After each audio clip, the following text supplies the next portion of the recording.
1.30, the Devata said, having approached you, we ask a question of the slender hero with antelope calves, creedless, subsisting on little food, wandering alone like a lion or naga, without concern for sensual pleasures.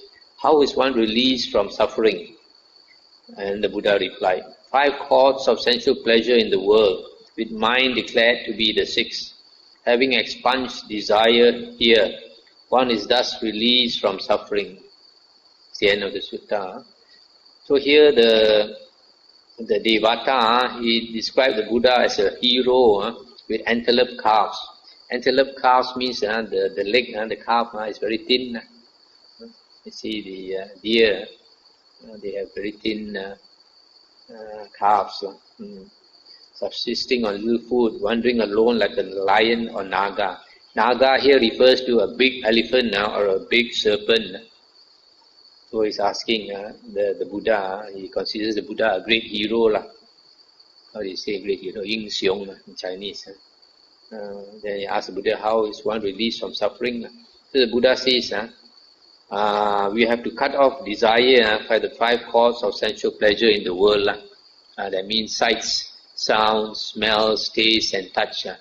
All these that give us pleasure in the world, we have to cut off desire for it. And also the mind. The mind also gives us the 6th type of pleasure. We cut off. Then only we can be released from suffering. Now the next sutta is 1.32. On one occasion, the Blessed One was dwelling at Savatthi in Jeta's grove, Anathapindika's park. Then when the night had advanced, a number of Devatas belonging to the Satulapa host of stunning beauty, illuminating the entire Jeta's grove, approached the Blessed One. Having approached, they paid homage to the Blessed One and stood to one side. Then one Devata, standing to one side, recited this verse in the presence of the Blessed One. Through stinginess and negligence, a gift is not given. One who knows, desiring merit, should surely give a gift. Now stop here for a moment. This Satulapa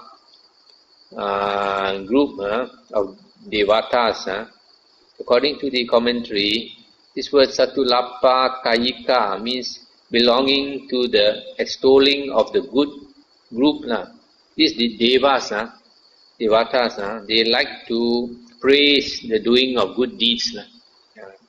So the first one said, through stinginess and negligence, a gift is not given. One who knows, desiring merit, should surely give a gift. So he's saying, we should do dana, offerings, charity.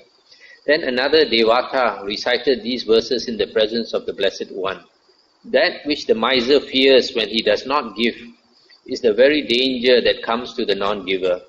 The thirst and hunger that the miser fears afflict that fool in this world and the next. Therefore, having removed stinginess, the conqueror of the stain should give a gift. Deeds of merit are the support for living beings when they arise in the other world. Stop here for a moment. Here this second Devata is saying, that which the miser fears when he does not give is the hunger and thirst. He thinks if he gives, then he will be hungry and will be thirsty, he does not have. But the Devata says, this is the very danger and that comes back to him. Just because he does not give, in the next rebirth, he will experience hunger and thirst. Therefore, he should do dana. The conqueror of the stain is the stain of stinginess. Then he says, deeds of merit are the support for living beings when they arise in the other world. When we are reborn, our karma is the one that supports us. In fact, every day of our life, karma is supporting us.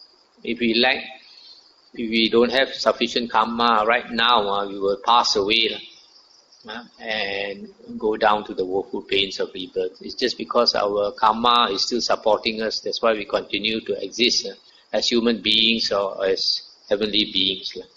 Then another Devata recited these verses in the presence of the Blessed One.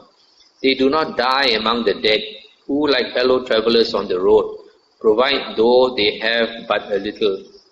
This is an ancient principle. Some provide from the little they have. Others who are affluent don't like to give. An offering given from what little one has is worth 1,000 times its value. So here the Devata is saying that some people, they have very little but they still give. Whereas others who are affluent or rich, they are stingy. But when a person has little and he gives, that is worth 1,000 times the value. What he's saying, the merit when you give, when you have little, is great. Whereas a person who is very rich, say a multi-millionaire, if he gives 1,000 ringgit, is nothing to him. We Cantonese call sap soi. But for a person who is poor, maybe to take out $5 or so is difficult. If he can do that, then the merit will be greater. Then another Devata recited these verses in the presence of the Blessed One. The bad do not emulate the good, who give what is hard to give, and do deeds hard to do. The Dhamma of the good is hard to follow. Therefore, their destination after death differs for the good and the bad. The bad go to hell, the good are bound for heaven. So here he's saying the bad do not emulate the good, the bad do not copy the good. The good people do what is hard to do. So they go to different destinations of rebirth, the good and the bad person. Then another Devata said to the Blessed One, "Which one, Blessed One, has spoken well?" And the Buddha said, "You have all spoken well in a way, but listen to me too.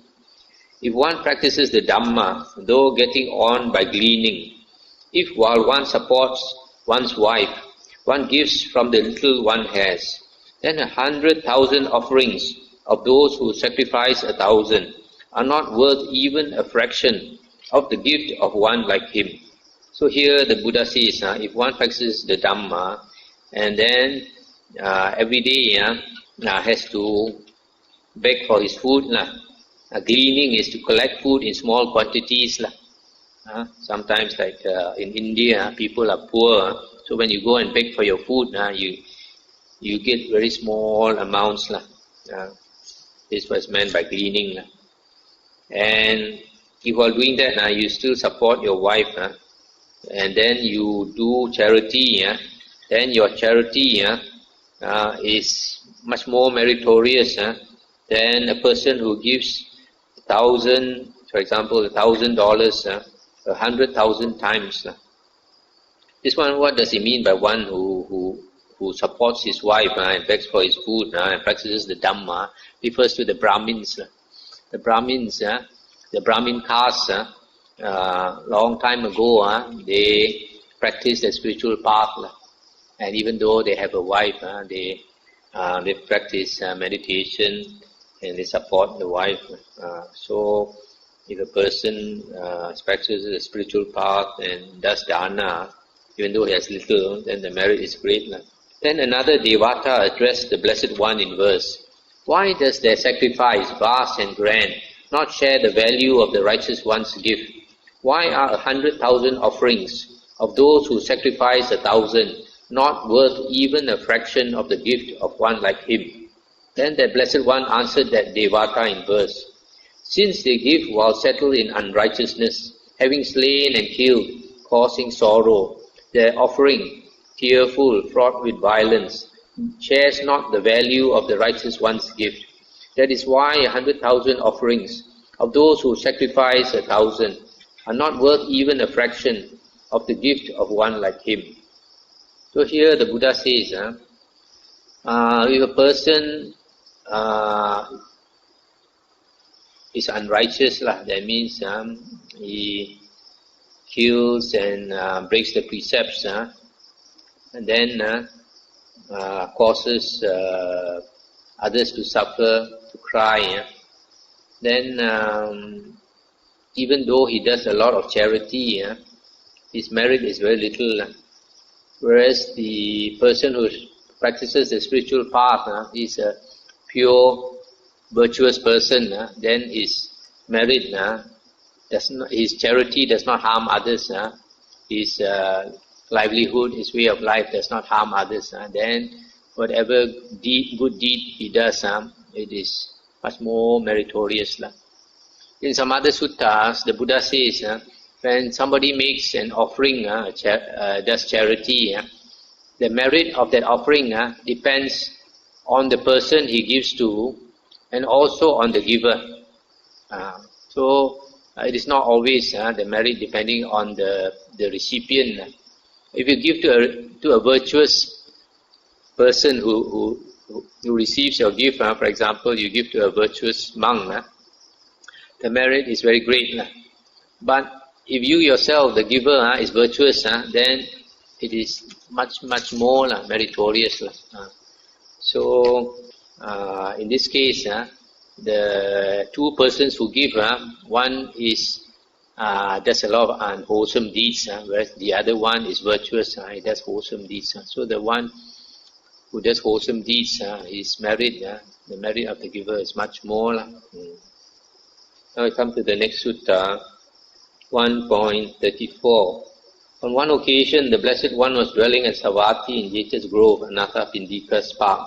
Then when the night had advanced, a number of Devatas belonging to the Satulapa host of stunning beauty, illuminating the entire Jeta's Grove, approached the Blessed One. Having approached, they paid homage to the Blessed One and stood to one side. Stop here for a moment. You see, quite often the sutta says that the Devatas are of stunning beauty. When you are reborn as a Deva or Devi, you are very beautiful and illuminating the entire Jeta's Grove. Their light is so powerful, it can shine. The whole monastery is lit up. And then when they paid homage to the Buddha, and then they stood to one side. This is the way of showing respect. Rather than sit down, they think they have to stand. It's more respectful. That's why Buddhist countries also, you have different traditions. For example, in Sri Lanka, it seems when lay people approach the monk, they pay respect, then they stand. It's like the Devas. Whereas in Thailand, standing is disrespectful. After paying respect to a monk, they have to sit lower than the monk. So different country, different custom. Then one Devata, standing to one side, recited this verse in the presence of the Blessed One. There are among humans no permanent sensual pleasures. Here there are just desirable things. When a person is bound to these, heedless in their midst, from death's realm he does not reach the state of no more coming back. One moment, I just explain a bit. Here is saying human sensual pleasures are not permanent. And if a human is bound to these sensual pleasures, then he does not get out of death's realm, samsara, the cycle of births and deaths. And another Devata said, misery is born of desire, suffering is born of desire. By the removal of desire, misery is removed. By the removal of misery, suffering is removed. Then the Buddha said, they are not sense pleasures, the world's pretty things. Man's sensuality is the intention of lust. The pretty things remain as they are in the world, but the wise remove the desire for them. One should discard anger, cast off conceit, transcend all the fetters. No sufferings torment one who has nothing, who does not adhere to name and form.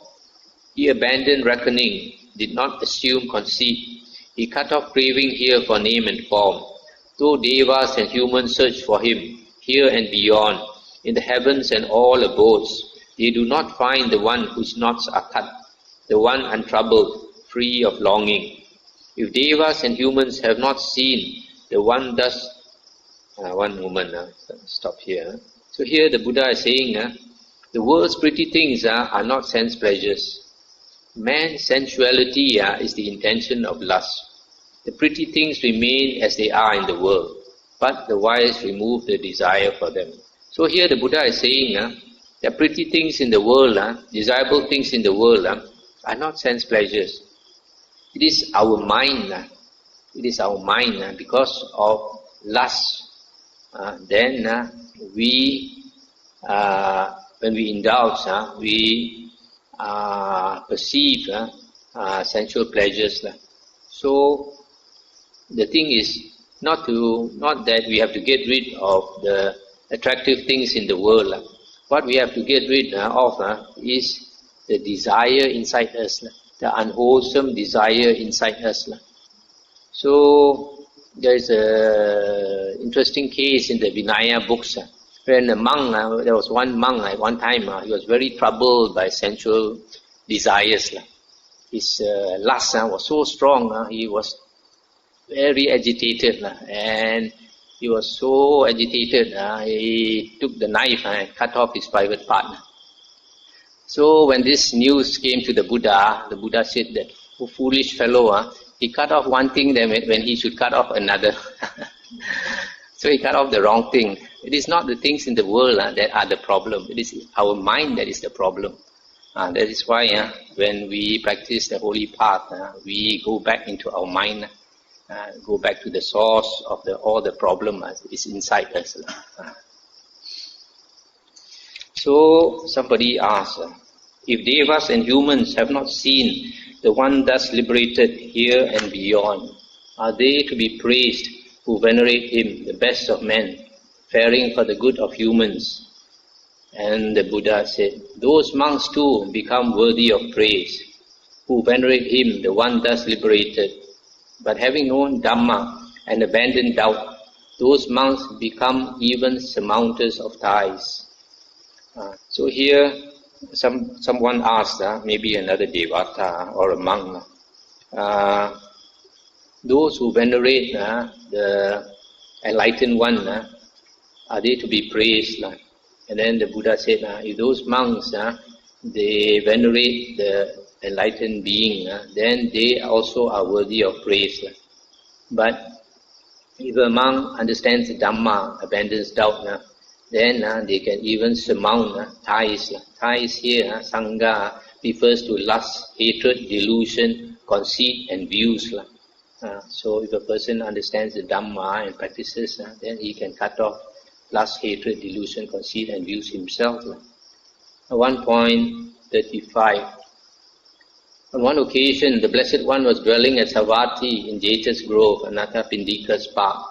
Then when the night had advanced, a number of fault-finding Devatas of stunning beauty, illuminating the entire Jeta's Grove, approached the Blessed One and stood in the air. Then one Devata, standing in the air, recited this verse in the presence of the Blessed One. If one shows oneself in one way, while actually being otherwise, what one enjoys is obtained by theft, like the gains of a cheating gambler.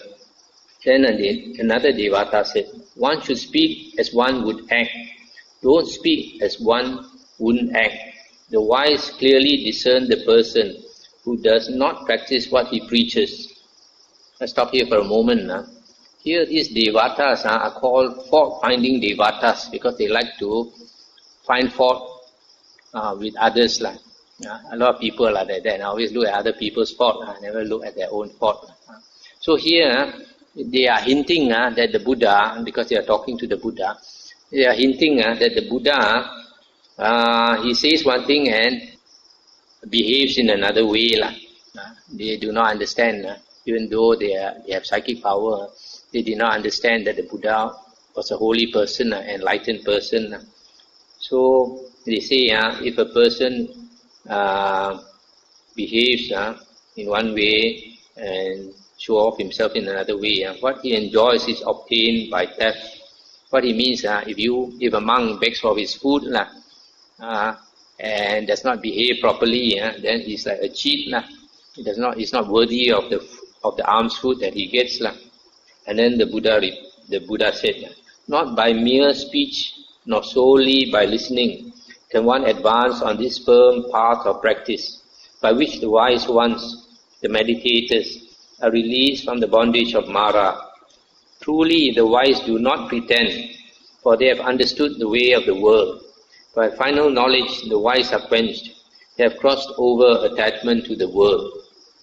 Then those Devatas, having alighted on the earth, prostrated themselves with their heads at the Blessed One's feet and said to the Blessed One, A transgression overcame us, Venerable Sir, being so foolish, so stupid, so unskillful, that we imagined we could assail the Blessed One. Let the Blessed One pardon us for our transgression, seen as such, for the sake of restraint in the future. So when the Buddha told them plainly that he has crossed over the world to the other side, he does not pretend, then they realize that the Buddha was a holy person. Then they paid respect to the Buddha and asked for forgiveness. Then the sutta continues. Then the Blessed One displayed a smile. Those Devatas, finding fault to an even greater extent, then rose up into the air. One Devata recited this verse in the presence of the Blessed One. If one does not grant pardon to those who confess transgression, angry at heart, intent on hate, one strongly harbors enmity. Stop here for a moment. So when the Buddha smiled, they misunderstood. They thought the Buddha was playing a fool with them, lying to them. So they got even more angry. They flew up into the air, and one of them said these verses that if a person confesses and the other person does not pardon him, then he has a lot of hate or anger. And the Buddha said, if there was no transgression, if here there was no going astray, and if enmities were appeased, then one would be faultless here. And then the Devata said, for whom are there no transgressions? For whom is there no going astray? Who has not fallen into confusion? And who is the wise one ever mindful? Stop here for a moment. So the Buddha here is saying, if there is no wrongdoing and there is no hatred, then there is no fault here. And then this Devata said, who does not do anything wrong? And where can you find the wise one, ever mindful one? Then the Buddha said, the Tathagata, the enlightened one, full of compassion for all beings, for him there are no transgressions, for him there is no going astray. He has not fallen into confusion. He is the wise one, ever mindful. If one does not grant pardon to those who confess transgression, angry at heart, intent on hate, one strongly harbors enmity. In that enmity I do not delight, thus I pardon your transgression. So the Buddha is telling them that he is the enlightened one and he is full of compassion and does not do anything wrong. And that if somebody confesses, then we should pardon that person, and so there is no hatred, no anger. So the Buddha directly told them that he pardons their wrongdoing. Then they were satisfied. The next sutta, 1 point. Oh, so fast. Okay, now we continue. Now we continue sutta 1.36. By the way, I forgot to mention, last night when I talked on the suttas, I did not skip any sutta. So I went through 19 suttas. But then I realized if I were to read every sutta, 3 months, it definitely cannot finish. 1 year also may not finish. So I think I have to be selective. Those that are not so interesting, I won't read. Or it's like a repetition, I won't read. So I will only read the more interesting suttas. Even that also is many, a lot. Of 2,000, how many we can read within 3 months, I don't know. But I think we have to try to finish within 3 months, because after the Vasa, I don't think there will be time and there will be people. So 1.36. On one occasion, the Blessed One was dwelling at Savatthi in Jeta's Grove, Anatta Pindika's park. Then when the night had advanced, a number of Devatas belonging to the Satulapa host of stunning beauty, illuminating the entire Jeta's Grove, approached the Blessed One. Having approached, they paid homage to the Blessed One and stood to one side. Then one Devata, standing to one side, recited this verse in the presence of the Blessed One. Faith is a person's partner. If lack of faith does not persist, fame and renown thereby come to him, and he goes to heaven on leaving the body. Then another Devata recited these verses in the presence of the Blessed One. One should discard anger, cast off conceit, transcend all the fetters. No ties torment one who has nothing, who does not adhere to name and form. You see the different devas, they say different things, and quite often you see sometimes they praise certain qualities, and it's quite likely they cultivated those qualities, and so they were born in heaven. And because of that, they were so happy that they cultivated those particular qualities, so they praise, encourage people to do the same thing. For example, the first one, he says faith is very important. So probably he had a lot of faith in the Buddha, Dhamma and Sangha, and so he was reborn in heaven. Another one says they should cut off anger. There are some they praise doing charity. Because of doing charity, they were born in heaven. Then the third one said, foolish people devoid of wisdom devote themselves to negligence, but the wise man guards diligence as his foremost treasure. Do not yield to negligence. Don't be intimate with sensual delight, for the diligent ones meditating attain supreme happiness. So here, the third Deva's sayings are quite interesting. Foolish people devoid of wisdom devote themselves to negligence, but the wise man guards diligence as his foremost treasure. Diligence or energetic effort is very important. The Buddha says that we should always examine ourselves and strive to improve ourselves. If you are negligent, you are careless, and you don't improve yourself, you are wasting this human life. And if you waste your human life, at the end of life, you will regret terribly. A lot of people, sometimes we chase after worldly, material things in this world. And there is no need actually to be so ambitious, to have so much money and all that.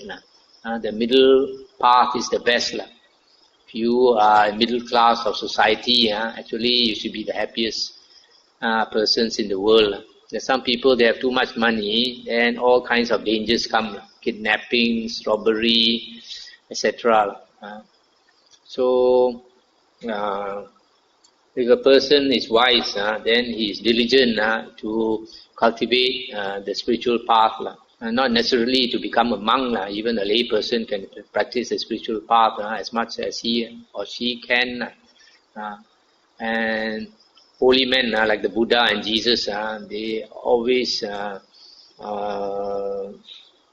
dispraise or criticize people who don't make any effort. Like Jesus says that they are like dead men, and the Buddha also says they are a person who does not advance himself is as good as a corpse. Might as well die rather than continue to live. If you live another 20 years and you don't improve, you might as well die now. So instead of wasting all whatever blessings you have, the longer we live as human beings, the more of our blessings are used up.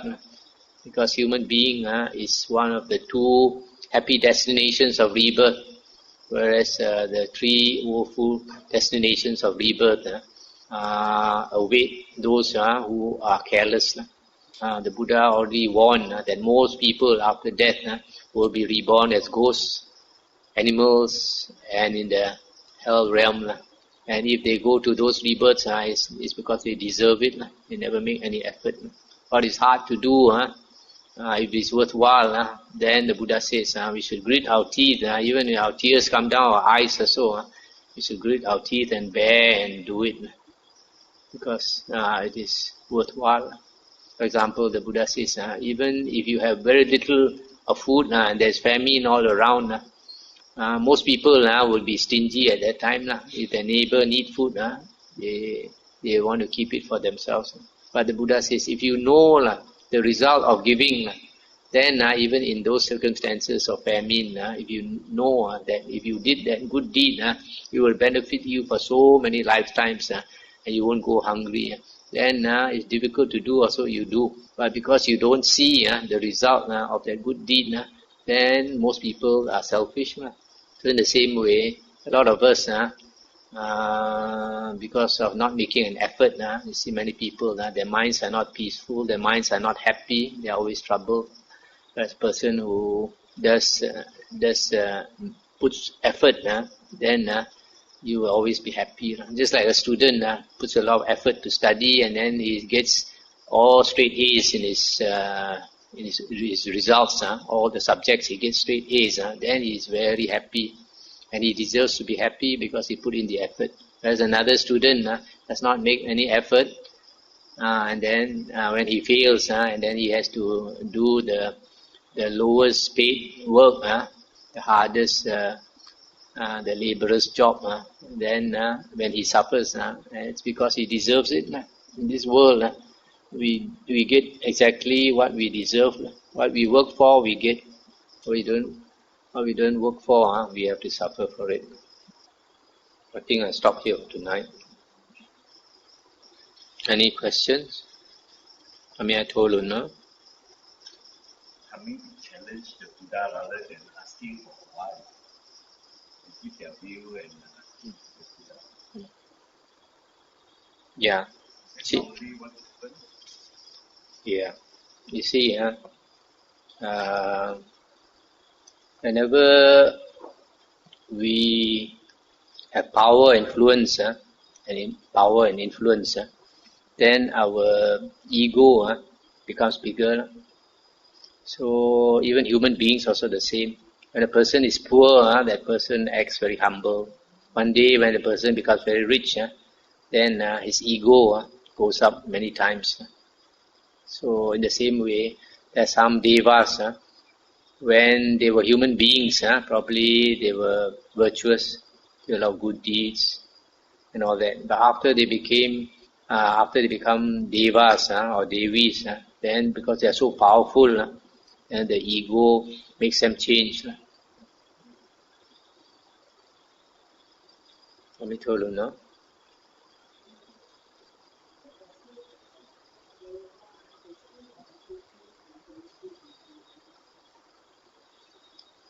Because many of the devas, they have hatred, they have a lot of unwholesome qualities, because many of them are putujana, they are not Arya. If they are Arya, it's different. They may be very powerful in terms of psychic power and all that, but spiritually, they may not be advanced.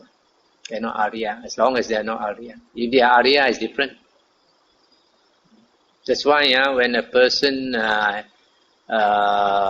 is spiritually advanced, say for example, a person is an Arya, or a person is a real monk, practicing the way out of samsara, then these devas who know, they will come and pay homage, they will come and pay respect.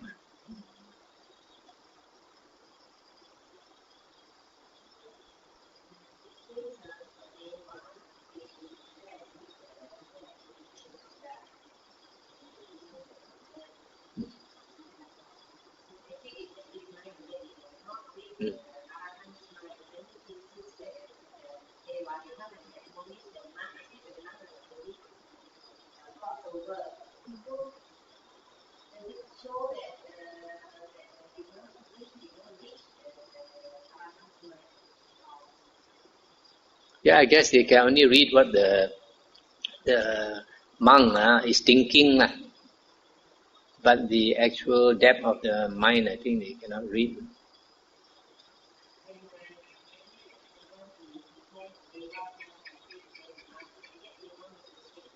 Oh yes, yeah. Yeah. Yes. In fact, there's one sutta.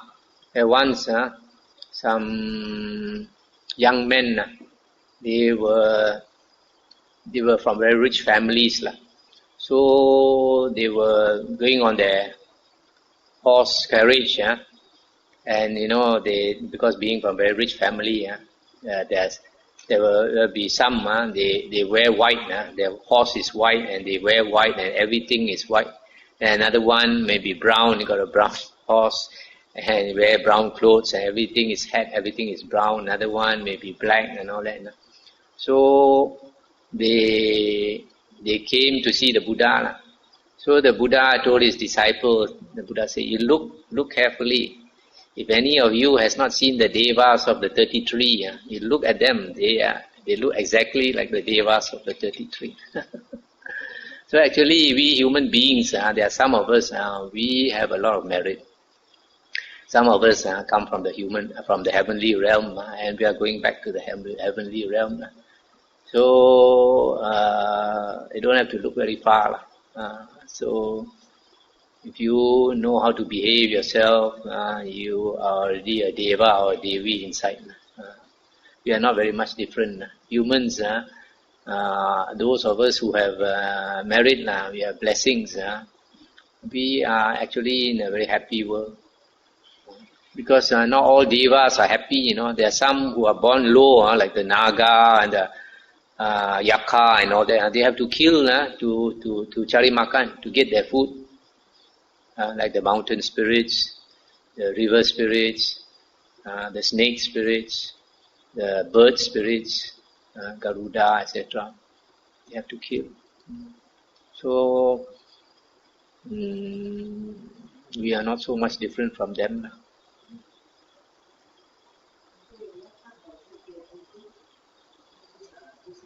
Different level of heaven also different. Those low devas, they will eat flesh.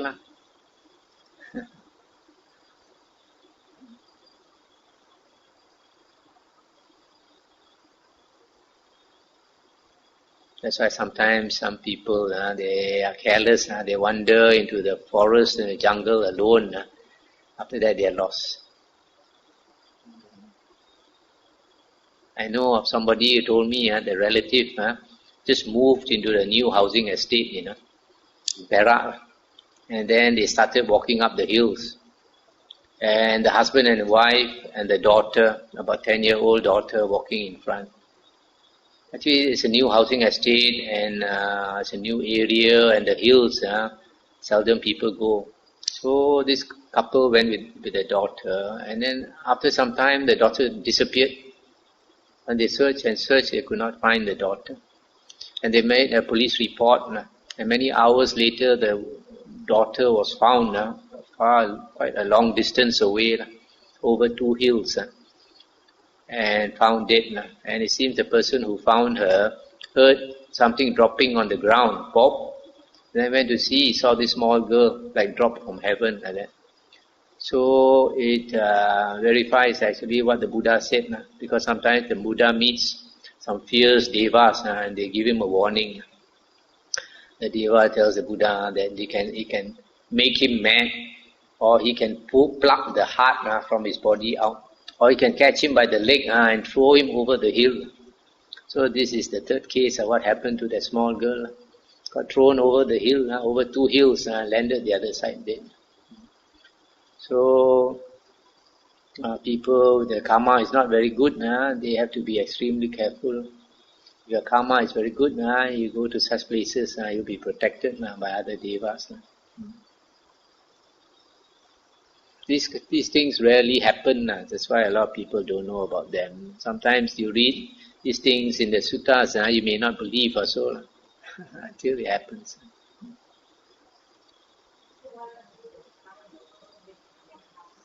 Huh?